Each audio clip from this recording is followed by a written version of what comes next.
At first, again, welcome to UC&CS Annual Partners Meeting. Welcome Shadi Melba from Egypt. Welcome to Miguel Aguirre, and welcome to Jeff Chang from China.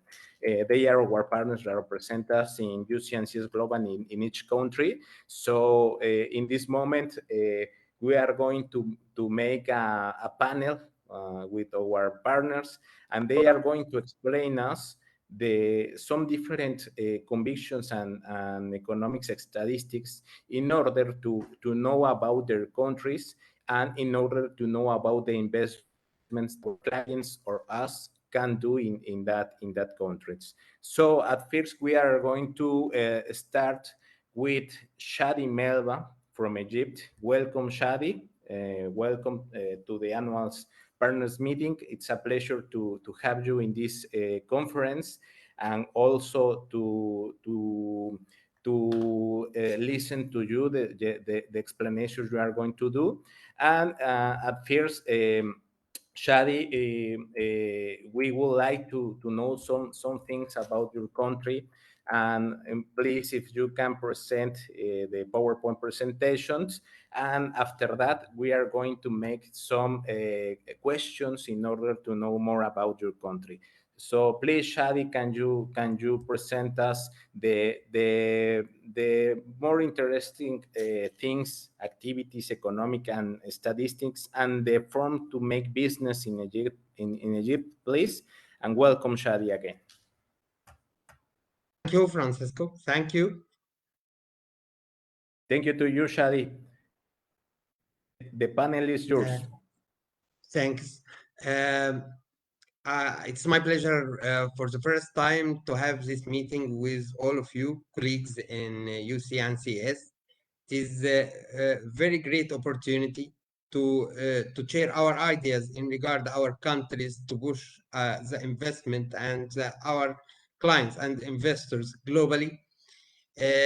I'll take my time in describing how the matter is going economically in Egypt and how can our clients take advantage of incentives that is presented by Egypt and describe the economic climate there in Egypt.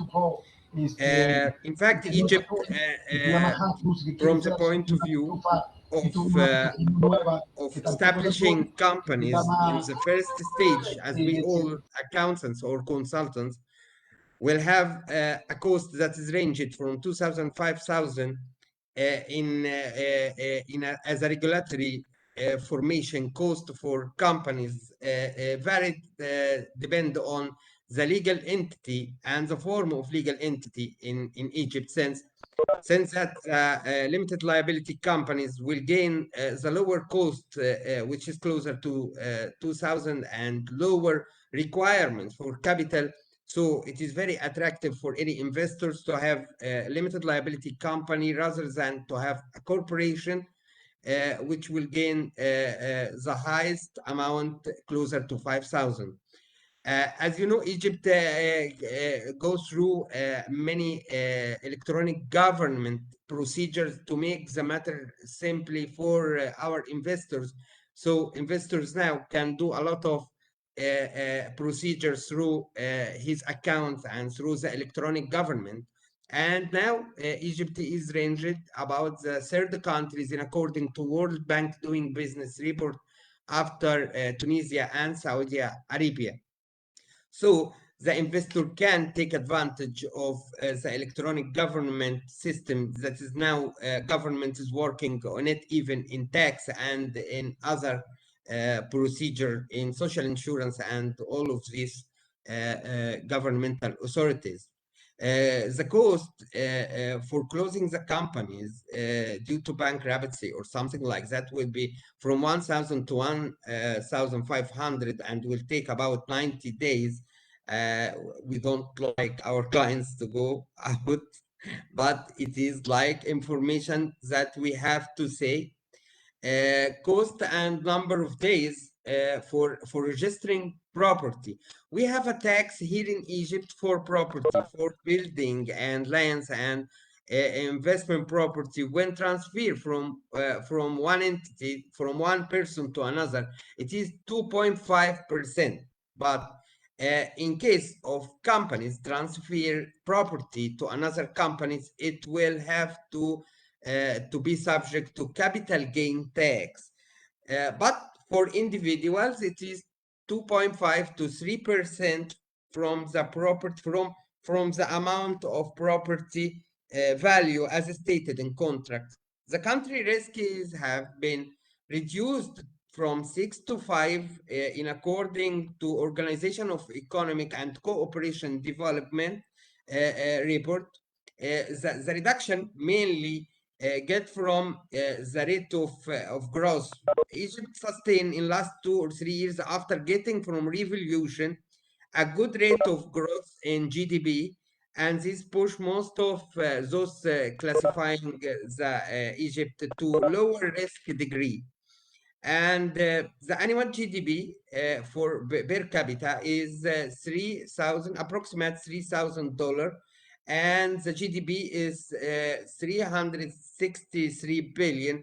In comparison with 2019, 303 billion. This have been jumped to 363. GDP growth is ranged from 3.5 to 5.5. Mainly, this growth is coming from that government begin to give most caring about those activities in the free zone and investors in the new areas, like in new industry areas, and begin to give incentives to these industries. We have a lot of investors from out of UK came to Sinai and Suez Canal, because the government thinks that it should take care of this area. As you know, Egypt suffer a lot in some times from its west and east board, and try now to get expand in investing in Sinai and Suez, and give incentive to investors by laws to these who will invest in Sinai and Suez Canal. We have free zone about 9 areas, like Port Said, Suez. It is 5 cities in Alexandria, here in my city, in which my office located. Then these areas will be giving no corporate tax for free zone, only payroll tax. Egypt expected to have 2% growth in the future. For tax rate, for personal tax rate, it is gradually from 2.5 to 22.5. And for tax about companies, this is a flat rate, 22.5% for all companies, all entities, whatever corporation or limited liability. For SMEs, we have just a law that is passed through that is giving 1% from revenue, which is a flat rate to push investors to go to SMEs industries. And we have a carry forward 5 years carry forward loss rule is working here. Social security is about 18.75% for employer and 11 for employees. The tax exemption is given for cultivation of land and high capacity project and some kind of projects that's giving 30 to 50% as a tax incentive deduction from profit, as per new law issued. The law is 72 in 2017, law 72 in 2017, that give incentive to deduct for investor about 30 to 50% from net profit if the investor has high capacity project, pharmaceutical, wood industries, cars, manufacturing of food, and SMEs companies. So they have full incentive to deduct 30 to 50% from invested capitals. The tax on property, as we told before, is 2.5. The VAT is 14%. No VAT for exporting. If you have your company here, you can get your raw material in free zone and export it at zero rate. So all exports are exempted in Egypt, or what we call it zero rate, not exemption. So that is a brief about Egypt. I can get your any question from you to describe Francisco. Yes, I have some questions as it's very interesting, the information. At first, I can see that you have very different free zones that it looks very interesting for many investors. But at first, you mentioned some benefits. What do you think are the tax benefits that could be more interesting for investors using free zone? For example, tax free for dividends, tax free for interest, or something like that. Yeah. Yeah, look, we have the free zone law that give main incentive, which is exempting from corporate tax. The main tax, which is the corporate income tax, is fully exempted. Just link it to volume of exports. You have to export all of your products. Again, you can take plus this incentive issued by new laws, which exempt you from many customs, exempt you from reorganization cost and the startup cost. Every cost that you can pay to authority is exempted. Plus, if you are a free zone, you will take the benefits of zero rate for exports and no VAT tax, no income tax, only payroll tax. Okay, that is great. And regarding to the industries and activities that in Egypt are developed nowadays, what do you think are the most attractive business in order to make that interesting for investors in your country? We can talk in this area from two point of view. One, the point of view how the government push the industry and give incentive to make it attractive. The most attractive now for government to push and give incentives, those that are based on manufacturing and tourism area in Sinai and Suez Canal. They are giving the land and maybe exempted from 50% of cost of the land. For the other area about the activity, those that based on agriculture, calmation, exporting of agriculture products are gaining the most incentives because they are exporting. The government is returning to give them about 1% again as assistance for them returning back. So the most important is livestock, calmation of land, and tourism and manufacturing. Logistics, of course, because we have Suez Canal. Oh, okay, that's great. And finally, one question that I think that is the most important thing in order to make of knowledge to all our partners and all our clients. If you were a broker or if you were an investment seller, uh, uh, why do you recommend invest in Egypt, and who will be the most important things that you have to think if you are going to make an investment in your country?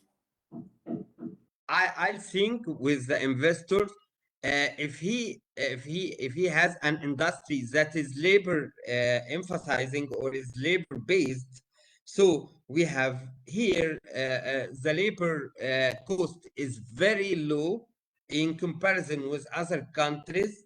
A lot of industries from Chinese area came to Egypt in Suez Canal and in Free Zone to benefit from the lower cost of employees and workers here and take the incentive of Free Zone. So they can base their raw material from whatever country, export to whatever country, and take the advantage of getting workers with lower cost in manufacturing industries and in exporting agriculture or calmation of land, because it's taking exemption about 10 years. The calmation of land is fully exempted for 10 years. This industry, which the government considers strategic industries for GDP. Okay, that is great, because sometimes also in many countries, in cases of Mexico or another countries of Latin America, it is very important the government, the government environment, because that could be specifically reasons to invest or to decide to invest in a country. But for me, and I think for all our partners, it's very clear. Shadi, and we really appreciate your help in this presentation. Thank you. We know more about taxes in Egypt and more about to make business in Egypt, and we really appreciate the conversation we have in this panel.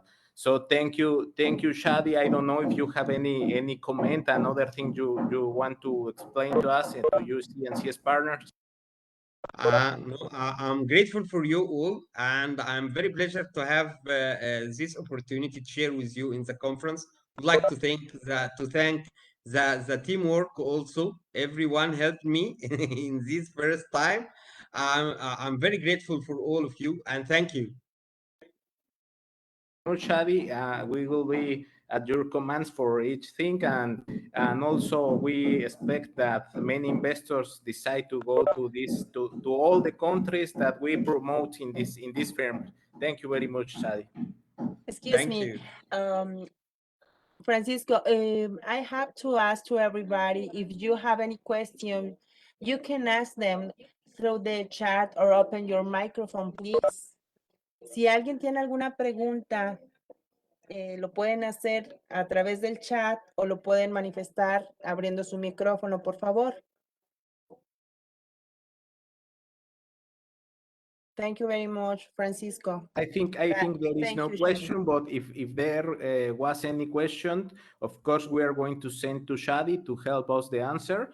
And thank you again, Shadi, for your participation in this panel. We expect you to see soon. Thank you. Thank Instead, you, Francis. this COVID is finished, but God bless you all. Yeah, of course. okay, thank you very much, and we will continue with our panelists. Thanks. For next, thank you very much, Shadi. For next, we are going to have the presence of our partner from Uruguay, Miguel Laguerre. I don't know if Miguel is still connected. Hello, Francisco. Yes, here I am.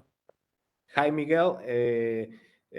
Again, it's a pleasure to have your presence in our annual meeting.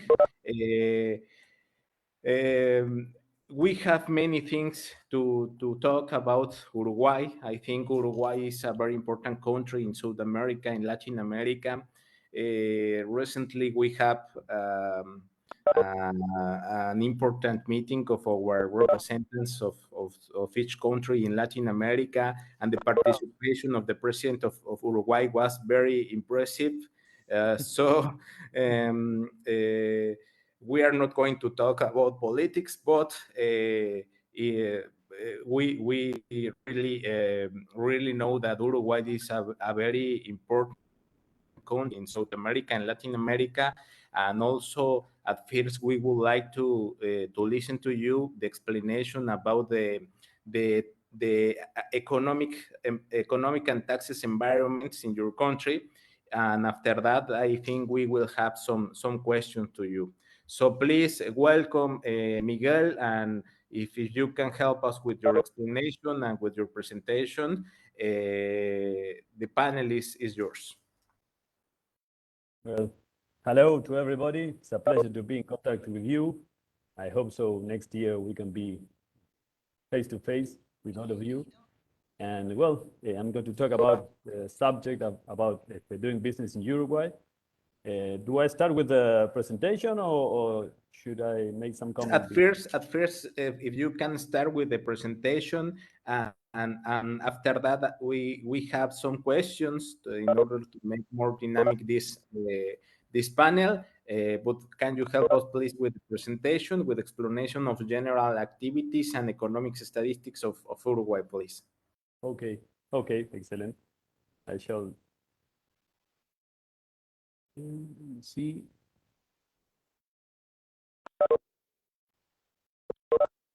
Can you see the presentation there? Yes, we can see. Okay, excellent.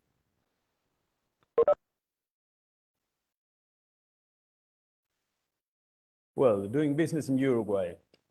The cost and numbers of days for opening a company. The costs are from $1,000 to $4,000. That depends on the type of company. Actually, for example, a PLC, the most common way to start operating a PLC is to buy a shell company because it's the easiest way. And that would probably be near $4,000, the cost to start operating a company. In the case of a simplified PLC or a LLC, the cost is lower. You can afford an LLC or a simplified PLC by nearly $1,000, $1,500 more or less, and the days to start operating would be like 3 days to 1 week. But in 3 days you can start operating with the additive in Constitution. Okay. The cost and number of days to close a company is of $500 and approximately 30 days. The cost and numbers of days for registering property, the cost goes from 0.5 to 3% of notarization fees. To that you have to sum 18% of those notarization fees as legal sums, and approximately you need like 15 days to finish all the procedures to register. The country risk level classification by Moody's is of A3 as of February of this year. The annual GDP per capita is of $16,000 per capita. The total country GDP is of 56,000 millions. The GDP, well, GDP in 2020 had a decline of 4% because of obvious reasons of COVID, and the annual estimated growth for 2021 is of 3%. We had a very good last trimester, so we expect to reach that 3%. Special zones in our country. We have two main special regimes in Uruguay. The first one is the free zones. Free zones, I think it's very similar to what the Egypt partner talked about. Yes, I think. That we have all tax, there are no tax in special zones except the Social Security taxes. And we have 12 free zones in Uruguay. The most important are Zona América, World Trade Center, Aguada Park, and Parque de las Ciencias. And we have special free zones for some industries. For example, pulp mill, we have three very big pulp mill industries that have created a special zones for them. And for new projects, you can also present, for example, to constitute a new free zone. And the other special zone or special regime we have in Uruguay are the free port regime. All important ports in Uruguay have a special treatment. We have some exemptions on taxes, but also a very special way to operate. That is that companies can have stock, merchandise stock in the port without having to build that stock. They just, with a bill of lading, they maintain the property, they stock the merchandise, and when they have an order to sell, at that moment they invoice that merchandise, and at that moment the merchandise goes from the port to the client. That's been a very used regime in the past 20 to 30 years when the legislation was created. Well, a recommendation for investments. Farming industry in Uruguay has been historically the most important. So we have cattle, agriculture, forest. Cannabis for medicinal use has been a quite new issue in Uruguay because of legislation created some years ago, and it's expected an industry to grow. Also, software is one of the main industries in Uruguay, have a special treatment with tax exemptions. So it has been a very important sector of the economy. And shared services, this is companies come to Uruguay, they put a headquarters here, and they give shared services for all the affiliates and around the world. Well, the business climate in Uruguay. Uruguay has a stable legal system in which national and foreign investments are treated in the same way. Most investments are allowed without prior authorization, and investors can freely transfer the capital and the profits they obtain. International investors can choose between arbitration and judicial system to resolve conflicts. Local courts recognize and comply with foreign arbitration awards. Free market economy characterized by an export-oriented agricultural sector, an educated workforce, and highly levels of social spending. Uruguay has bilateral investment treaties with 44 countries. Tax rate on persons. The tax rates vary from 0 to 36%. You have a minimum in which you don't tax if the tax with the rate is 0, and then you have progressive scales that goes up to from 10% to 36%. The tax rate on companies is of 25%. Non-resident tax goes from 7 to 12%. Local rent or global rent, well, Uruguay is a quite special case because most countries use global rent, and in the case of Uruguay, it uses local rent. Double imposition treaties. We have in Uruguay 24 in total signed. There are some more which are being studied, and the main three are the tax treaty with Argentina, with Spain, and Germany. The losses compensation, well, we can carry for 5 years the losses. Other exemptions, for example, in tax on rent, on tax on income. Software has been a sector that has been very benefited by this exemption. But there are other sectors that have also exemptions, for example, civil entities, social, religious, cultural, and sports entities. And one very special case is the investment exemptions. And here in Uruguay, there's a legislation which companies can present a project for investing, and there are many ways to obtain an exemption. You have to comply, obviously, with certain requirements, and this has been a motor of investment. Many companies have been very motivated to invest using these benefits, which indefinitely benefit because you can deduct a good percentage of the cost of the investment. They give you back taxes.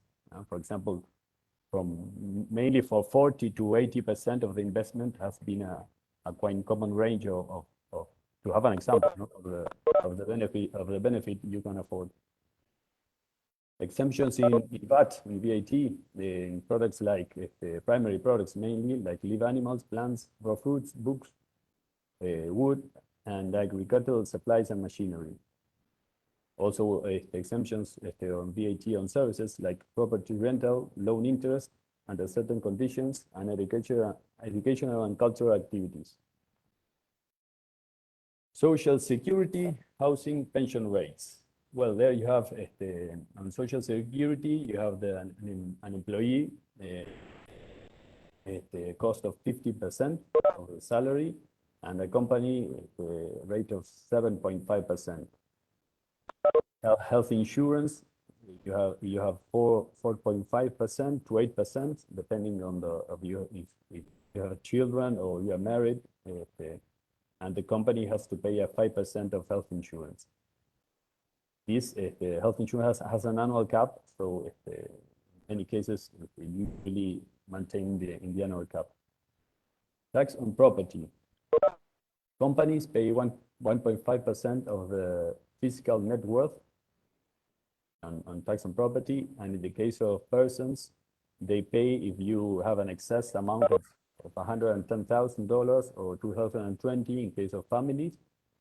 And the valuation in case of persons is different. As companies, you usually don't use a market value, you use values which are inferior values. For example, in the case of property, the values are much lower than the actual market value. Tax on interest, company pay 12 to 25%, and physical persons pay 7 to 12%. Tax on dividends are of 7%, and VAT rate is of 22%. And I finished my presentation. Okay, Miguel, thank you very much. We can identify very important things. For example, it's very interesting to know that 25% of the tax rate companies, because in many countries the tax rates goes to 13 to 35 or 14%. But also, for example, in Mexico, VAT rate it's 16%. I see that the VAT rate is 22%. But in fact, you have another exemptions that are very interesting. For example, exemptions in VAT services, property rental, loan interest, and some another activities that, of course, could be an idea of investment of this country.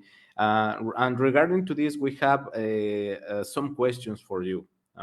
As you know, Uruguay has been considered an important country in South America because it has a free market. So, can you tell us more about the main benefits of investing Uruguay, considering the significant growth in the Latin region? Yes, of course. First of all, with the VAT, I didn't mention, but there is many products have a fee rate of 10%. For example, all the like milk and those kind of products, primary products, they have a special VAT rate. Okay, just to mention an exemption that I omitted in my presentation. In respect to the question, well, Uruguay have some benefits that have made them a place where many countries in the world are looking Uruguay to invest. Mainly, to mention the most important ones, political, social, economic, fiscal stability. I think that is very much appreciated by the investors. Uruguay has been probably in the Latin American area, the country that has maintained those assets in the last year or 2 years. It has a qualified labor force, and it has a reasonable fiscal legislation. I think those and Uruguay has been Uruguay philosophy is to work for the world. You know, it's a small country with few people. We are only 3.5 million. So the vocation of Uruguay is to work for the world, to export to the world. Okay, so that has made Uruguay a good place for other countries to place here their investments to work for other countries. Okay. Yes, I think you have the presentation explains very easily how is the position of Uruguay in South America. I will change the question, Miguel, if you agree. I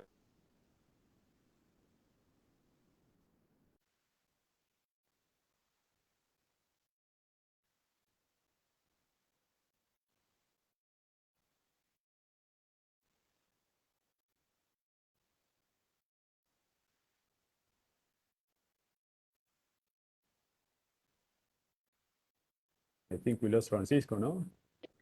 Something is wrong with Francisco, so we can hear him. Francisco? Sorry, I have a problem with my connection. Can you hear me? Yes. Now yes. Okay. Sorry. I don't know what happened. For a few minutes, I lost my connection.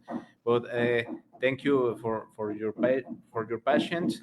And Miguel, as I told you, I'm going to change the question because I think it's very easy to understand what is the position of Uruguay in South America regarding to the stability of the government or the environment of economics and free market.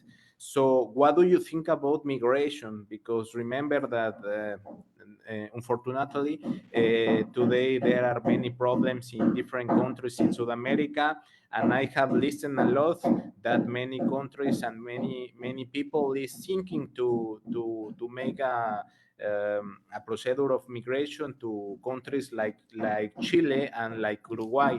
So what do you think about this, and how can that affect the economics of Uruguay?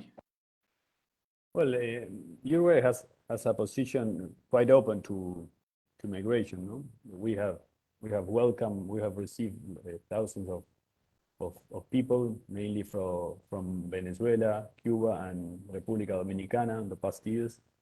And I think there's a main consideration that is positive for Uruguay, as Uruguay has a bit the workforce. It's a bit older from the I think from the media of the rest of the Latin American countries. So that I think in that sense it has been well seen that that possibility of Uruguay to receive. Okay, thank you. And finally, Miguel, the same question that I made to Shadi. If you were a investment seller, no, why do you recommend to invest in your country? What are the most important characteristics to invest in your country? Well, I think the most important assets that Uruguay have is its stability, its qualified labor force. The farming industry, I think it's very Uruguay. It's very prosperous. We are very productive in farming, the cattle, or in agriculture, and we have a name in Uruguay. For example, in the case of the cattle, has a traceability of all the cattle since it's born to when it's manufactured. I think it's one of the few countries in the world that has that traceability registered and certified. So the consumer can receive when they buy a meat of Uruguay, they know in which part of the country it was born and where did it stay during all its lifetime. And that have made possible to Uruguay to enter nearly all the markets in the world, and we enter at good prices. But well, not only cattle, as I mentioned before, the software industry is very prosperous in Uruguay. The forest has been also a very increasing sector in the economy of Uruguay, mainly because of the pulp mill that have the three very big pulp mills have installed recently in Uruguay, and that has made the forestry sector increase in volume significantly. The cannabis for medicinal use has been it's a strange case, but I think it's like we have an advantage, a comparative advantage because of the law, of the legislation that has been created for that, and many industries are also investing in Uruguay. Most of them are installed in free zones. They buy the products from farmers in Uruguay, and they industrialize them in free zones to export to the rest of the world. And well, for last the fiscal legislation in Uruguay, the local rent that applies also has been for many sectors. For example, for companies that they have subsidiaries, many of them have installed here in Uruguay the mother companies, and for example, for trading activities, also Uruguay has a very beneficial regime. Many partners of UC&CS know, because we're working with that. And in that case, they have a beneficial, because in Uruguay, as they only pay for local rent, for example, when you are doing an activity of trading, most of the trading is considered to be done abroad. So though you pay the same rate of 25%, but you apply it to a very small part of the rent you obtain from that business. Well, I hope I was clear about the answers, and Yes. Uruguay. I think it was clear. I listened very good. I see that here in the chat, I don't know, the 2 or 3 persons had problems with the volume of the explanation, but I think it's very clear. So Miguel, thank you very much for your explanation. Of course, Uruguay is an example of how to do the things and the economics okay or right, no? And we expect that many countries in South America change the position. I think mainly of the governments, in order to copy the good things of other countries like Uruguay, no? So thank you very much for your explanation, and thank you very much for your participation in this panel. We will continue. I don't know if you want to add an additional comment, Miguel. No. Just, it was a pleasure to talk and be with all of you. Okay, thank you very much, Miguel, and we will continue with the participation of our partner in China. So I don't know if someone in the meeting of our partners has an additional question to Miguel. Hi, Miguel. Hello. Hi, Miguel. I'm Carlos Reyes from Venezuela. How are you? How are you, Carlos? Very fine. Y espero que mi inglés también esté bien. Por ahora muy bien. Miguel, what's the regulations? What the auditing and accounting regulations over there? Do you use IFRS? And Yes, we use IFRS. Yes. All right, and yes, and the National Yes. Accounting Auditing Standards. Yes. Usually, before adopting the international standards, there has to be a law approving it in Uruguay. But actually, the law has approved the last IFRS and also auditing standards. Yes. All right. And last one, do you use tax consolidation over there? Tax? What do you mean by tax consolidation? It's like the accounting consolidations, Consolidation of the financial statements. Well, but in tax, all right?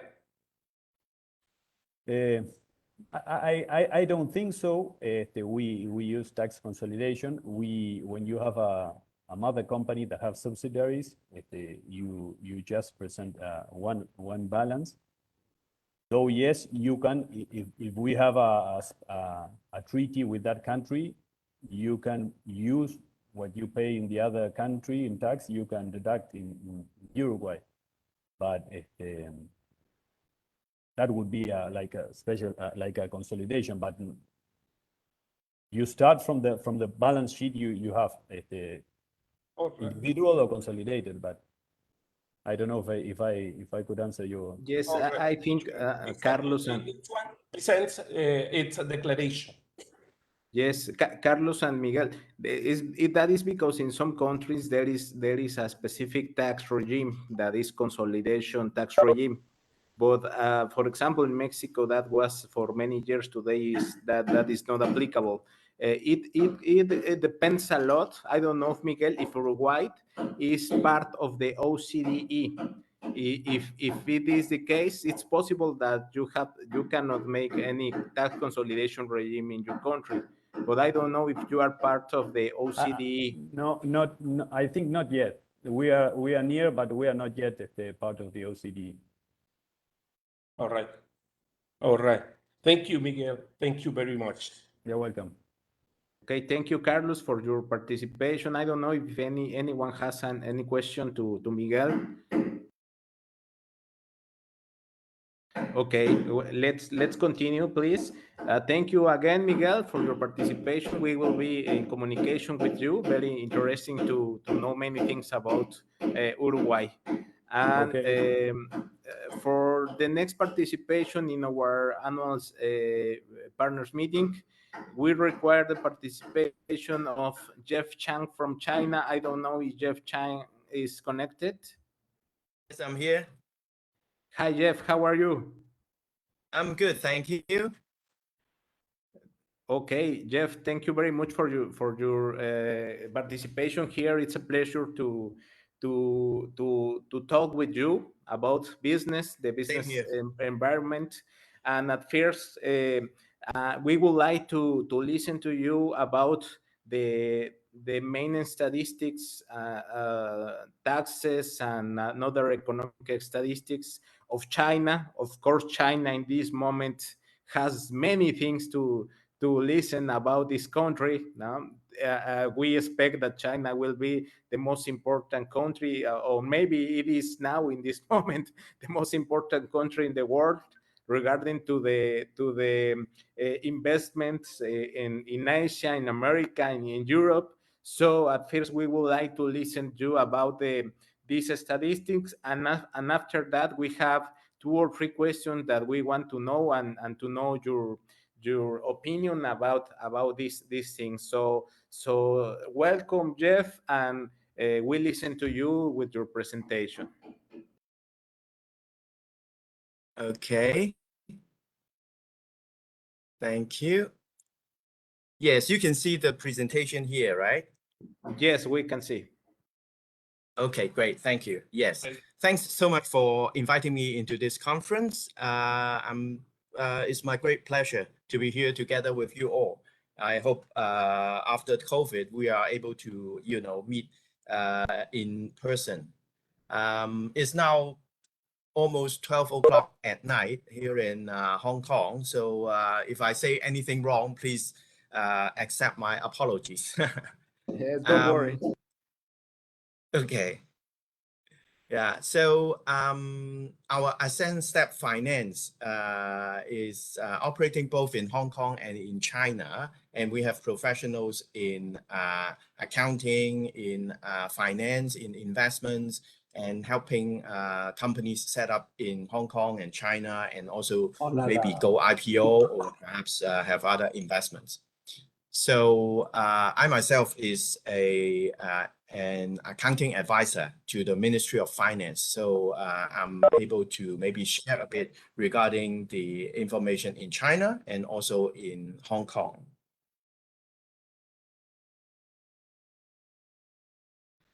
So China has a population of 1.4 billion, whereas Hong Kong has about 7.4 million at the moment. And opening a company, China costs about normally 600 to 3,000 US dollar, and it takes roughly about 2 months. Whereas in Hong Kong, it's a little bit more expensive, 800 to 4,000 roughly, but maybe only within 2 days, so much faster. And in China, closing a company may be $700 to $5,000, but it's more difficult to close a company. So be aware of that. It might take some 4 to 6 months, whereas closing a company in Hong Kong may only take 2 days to 2 months. The cost roughly about the same. And the current China credit rating is for Standard & Poor A+, for Moody's A1. And for Hong Kong, the credit rating S&P is AA+, whereas Moody's AA3, so a little bit higher. And the GDP per capita based on 2020, US dollar 10,484 for China, whereas Hong Kong is 46,324 because lower population and earlier development in comparison to parts of China. But the total GDP because of the population, of course, US dollar 14,722 billion, whereas Hong Kong 347 billion. So quite similar to Egypt, as mentioned by Shadi. And then GDP growth in 2021 in China, even with COVID, still has a positive growth of 2.3%. And Q1 is a V-shaped rebound, actually increased by 18.3% compared year on year, whereas in Q2 this year is 7.9%.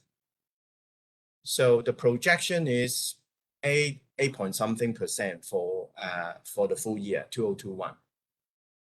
Whereas for Hong Kong, last year we had a drop because of COVID, so dropped by 6.1%. And then in Q1 this year, increased also together with China, by 8%, whereas in Q2, 7.6%. So the full year projection is roughly about 5.5 to 6.5%. That's the official figure from Hong Kong government. And unemployment rate is 5.1% in China, whereas 4.7% in Hong Kong. So if you look at the overall GDP growth in China per quarter, you can see it has been quite stable, 6.7%, 6.5%, up to 5.8%. And then last year, because of COVID, it dropped in the first quarter by 6.8%. So, but then immediately after one quarter, it bounced back again to 3.2%, 4.9%, and 6.5%, and then sharply increased this year, 18.3% and 7.9%. So it's slowing down, but the momentum is still there. And there is quite a bit of problem in booking ships, in booking forwarders, because a lot of shipments, cargoes are now going out of China. So this shows, you know, even during crisis, the rebound is quite rapid and quite quick recovery. So that is very important, especially nowadays. So every crisis, if you can rebound quickly, then you are able to see maybe a bit better. Yes, so sorry for the interruption. It looks like that COVID didn't affect China. It appears because you recover all the loss in the growth of the 18.3%. Yeah, remember in China during the COVID period, the close down of the whole Wuhan province. So that is very, you know, amazing. You know, you had to sort of close down the border and shut off Wuhan, and then have complete inspection of almost every person in the neighborhood. So these kind of things are not so easy in some other countries, whereas in China it can be done quite quickly. And besides, the supply chain is already there. So if you have to produce masks, for example, the materials, the machines can immediately call in and then be able to produce that. For ventilators, for other medical equipments, quite quickly. So that's how it makes it, you know, much faster to recover from crisis. Okay, thank you, Jeffrey. Let's continue, please.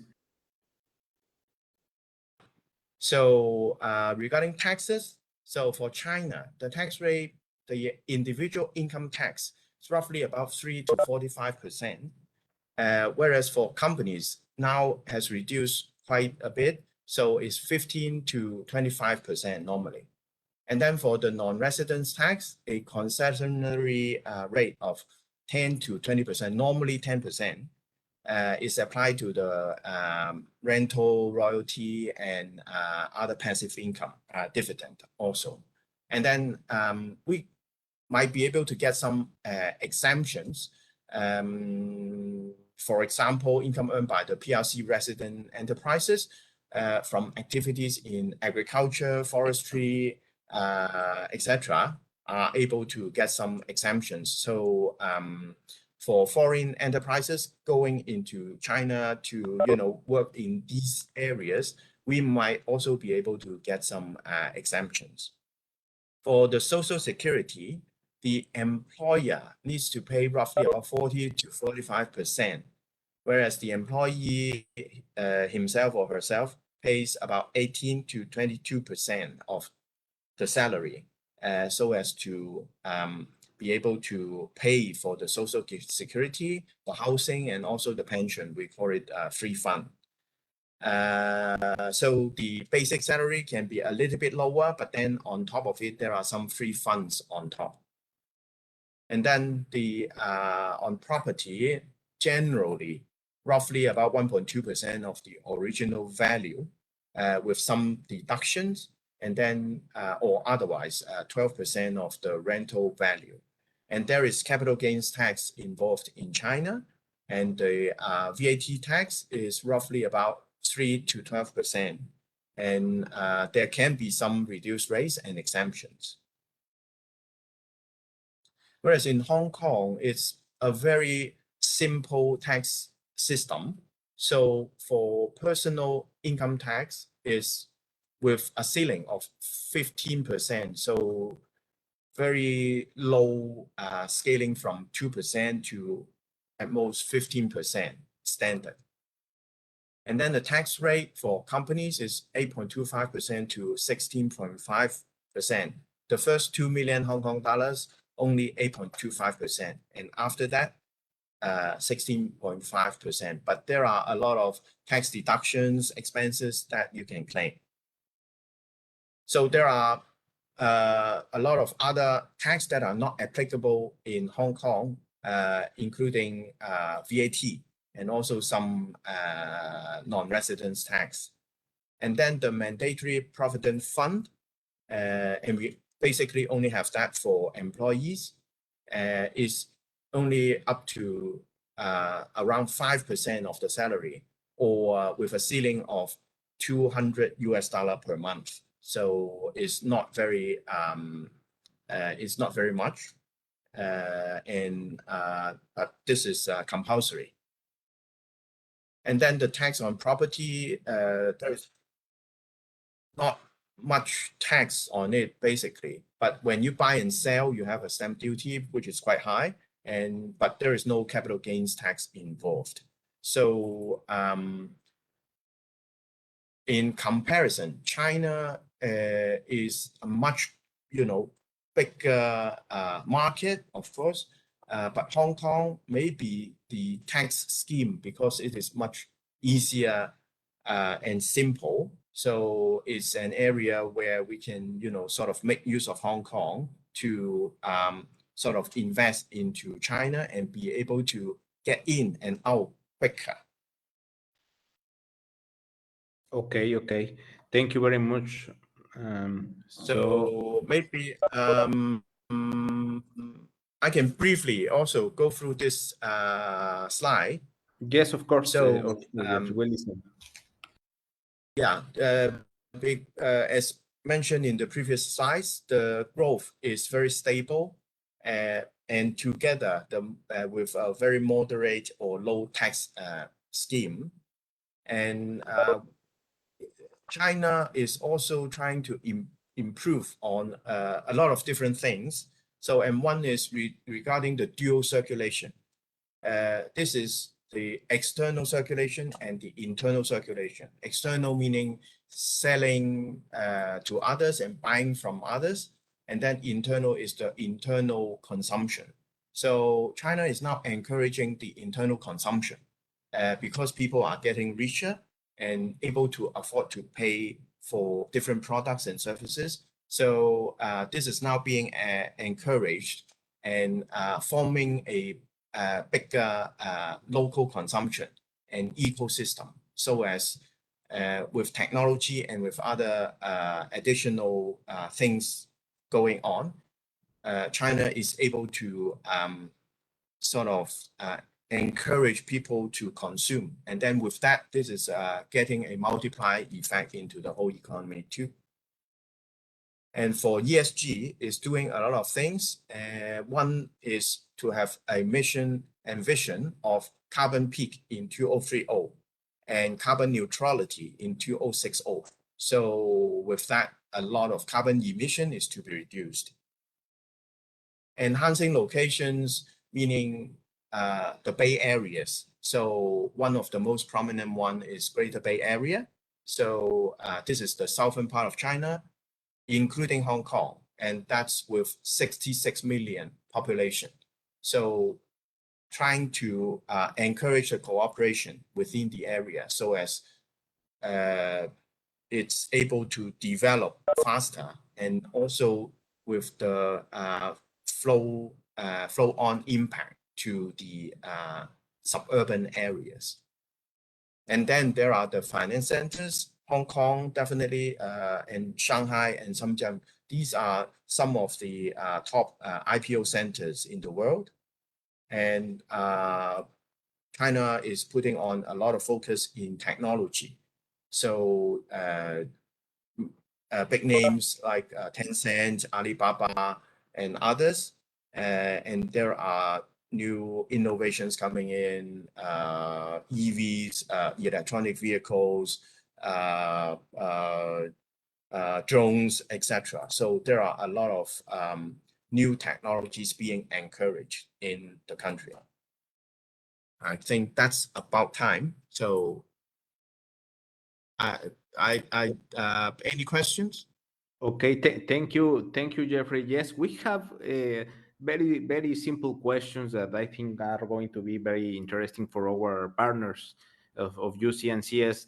At first, I would like to ask you, what do you think about the business environment between, of course, regarding China, between the United States and China, and what do you think China will assume as a result of this trade war? Because every day we listened in the news that China has a new I don't know, something like competition with the technologies, with information, very important companies that in the United States they prohibit the introduction to their economics. And also for example in Mexico we have seen a very important modifications to the trade of North America, and we have some speculations about the China products. So what do you think about this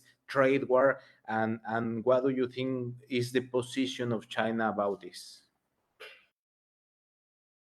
I think China and US may have some difference in opinion, different in ideology. But fundamentally, both countries have actually some similar beliefs, like justice, like peace, and economically, actually both are quite interdependent. China is a huge market with 1.4 billion people, and a lot of US companies, multinational companies are in China and selling to China. So, and these are also important factor that should be considered. And vice versa, China invested a lot in US and in US companies and nearby region.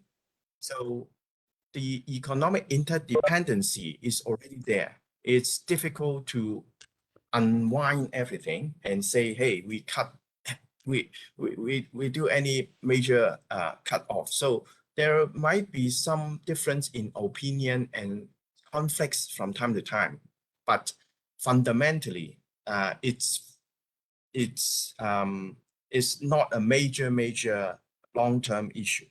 And China is also working on different things to like, for example, balancing the economies with dual circulation. So locally, improving the consumption, that means buying more from outside also. So improving the trade balance is something that, you know, can still be worked on. And also the fundamental issues like pollution issues or any other issues. This is now with determination, putting up an carbon peak 2030 and neutrality 2060. This kind of mission and vision to be able to further improve on the economy and also on the overall cooperation with other countries. So these are the things that are being done, I think, on both sides, US and also in China, to be able to enhance the cooperation or reduce the conflict to, you know, go hand in hand into the future. Okay, thank you. Very interesting the answer, Jeffrey. You mentioned something very particular and very important, that is the culture between population and or people from China, and also the people that the vision or the opinions that had the American people. But it's very interesting to analyze this. We have another question regarding to your presentation. As we see, there are two different forms to build a company in China. Of course, we know that Hong Kong's always has been a part of, I don't know if part or not of China, but it has an independency of the government of China. So you mentioned that there are 3 financial centers. One of them is Hong Kong, of course, but many of the investments also requires a very important place where the finance could be administrated regarding technology, assurance, or another investments. Today, the electronic investments. So, what do you think are the main difference between the financial centers regarding Hong Kong versus another financial centers like Shanghai or Shenzhen? Yeah, very good question. Hong Kong is still one of the top IPO center in the world. In the past, because of its development, and also because of Hong Kong dollar is free flow, whereas renminbi is still not yet. So the centers in Shanghai and in Shenzhen, and actually in Beijing, a finance center is also being developed. So these different centers are still you know, working together instead of competing with each other. So renminbi offshore is working here in Hong Kong. It's one of the biggest offshore renminbi center, and also with the simple tax system and also the legal framework, Hong Kong is still being seen as a finance center that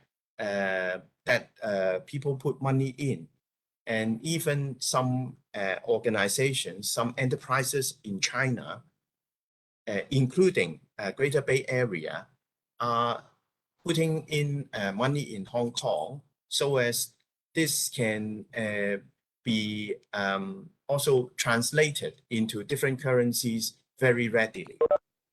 So the position of Hong Kong as a finance center is still in the 14th five-year plan of China. So to maintain this and be able to use Hong Kong as a finance center, and with all the expertise, especially the accountants here in Hong Kong, because Hong Kong accountants are using IFRS, whereas in China is Chinese standard. So there is still some way ahead in order to modify or to transform the accounting system in China, and also to develop different treasury products, different finance center services in China. So there may be still some way ahead. But in Hong Kong, for example, for IPO, the industrial companies may get a lower PE, whereas in China, it may get a higher PE. So there are different sectors and segments that are more preferable in the different financial centers. Okay, very interesting. At same that the answer before that, I never thought that the financial accounting could be a specific component in order to invest in a country. In this case, that Hong Kong use IFRS and China standard gaps. No, that is very interesting. And finally, Jeff. As a resume of your presentation, what do you think in order to make investments instead China or instead Hong Kong? What do you think are the most important benefits to invest in your country or in Hong Kong? Yeah. The first thing is the stable environment and the stable GDP with relatively moderate tax. And if Hong Kong is very low tax in Hong Kong, and with the development of China throughout the past decades, the new generation are more technology prone. They are very skillful and are able to use new technology quickly, and also be able to work in sort of different companies, embrace technology. So these are the good points that foreign investors would look for. And with the workforce that can, help foreign investors, it's and to be able to communicate, understand each other, and embrace the different new technologies coming in, it's much easier to work that way. And apart from that, the economy is still growing. Even after COVID, it's very it's a V-shaped rebound. So even after COVID, there will be significant growth in China, 8% GDP growth at least, or maybe to 9%, and Hong Kong 5.5 to 6.5%. So this is still very attractive numbers. Okay. Thank you very much for your presentation, Jeff. As we mentioned before, I think China is a very important example to follow, because I think today is the most important country in the world, because you have changed all the economies, all the statistics, all the form to see and to analyze business, always thinking in China. And we really appreciate your presentation, the conversation we have in this moment, and also our partners will appreciate that. I don't know if there is any question. I think there is a question from Hector Ibeles. I am reading. The question from Hector Ibeles, one partner from Mexico, is how could affect the China's economy but development to financial problems of the company Evergrande, real estate China's gigant. This is a very important case that we have listened in the news. The problems regarding to this very big company, Evergrande. So how could affect China's economy development these problems? Can you help us with the answer, please? Yeah, okay. This Evergrande, yes, is recently in newspaper and brought a lot of concerns. But the size of the company is actually not that huge, not that significant as compared to the whole market size. And apart from that, China is working on different governance. So this is an area that has to be improved, governance, and also how business is going to improve itself. So it's not necessarily a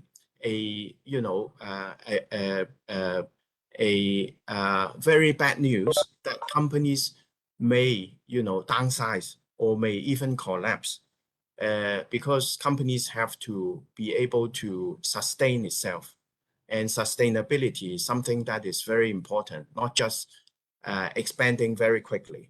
So this is something that may need to give sort of a lesson to some enterprises, companies, but this will, just like Enron in US, this will be able to provide additional vigilance to the different companies, and to be able to bring in additional learning points in order that companies learn and be able to sustain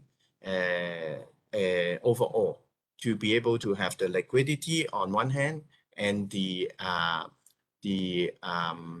impetus to expand on the other hand. And of course, and I'm not saying that there will be no rescue, don't get me wrong, but there could be other different ways to help relieve the situation. Okay, thank you, Jeff. For me, it's very clear. Again, we really appreciate your time, and we know the conditions of the time in China. So I think there is no questions. Thank you very much for your participation, and it was a pleasure to listen about your conversation of China and Hong Kong. Thank you very much. My pleasure too, and it's our duty to work together. And if there is any question, anything we can sort of support, please feel free to let me know. Thank you very much, Jeff, and we will continue with the annual partners meeting. Only I want to make a precision regarding to Uruguay. Miguel commented in the chat that there was Uruguay was introduced to the OECD since February from this year. So that is a good news from Uruguay. And also, again, we really appreciate the conversation with Jeff, with Miguel, and with Shadi from Egypt. And we will continue. Thank you, Mauricio. Thank you, all the members of the firm. And I let you the word and the conversation. Creo que podemos seguir en español. Muchas gracias a todos. Un saludo.